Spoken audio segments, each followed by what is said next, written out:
ఎందుకు కలుగుతుంది, యుద్ధాలు ఎందుకు సమీపిస్తాయి అంటే ప్రభువైన యేసుక్రీస్తు వారు చెప్పారు.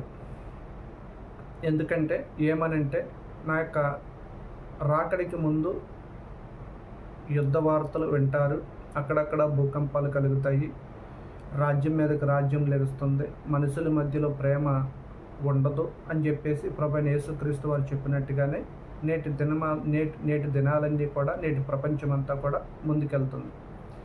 ఎందుకంటే మనిషికి అధికారం కావాలి, ఆ యొక్క అధికారాన్ని అనుభవించడానికి బలం కావాలి.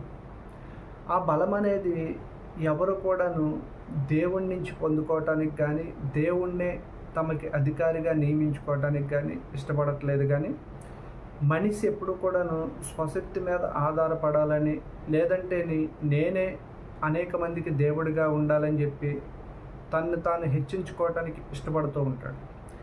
ఈ క్రమంలోనూ అసలు ఎందుకు మనుషులు యుద్ధానికి పూనుకుంటారు అంటే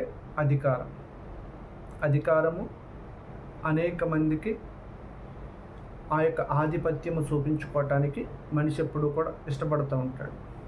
ఈ యొక్క అధికారం కోసం ఎగపడుతున్న ఈ యొక్క రాజ్యాలన్నీ కూడా, ఇప్పుడు మనం అమెరికాని చూసుకున్నామనుకో, నేటి యొక్క ప్రపంచానికి అమెరికా ఒక పెద్దన్న పాత్ర పోషిస్తూ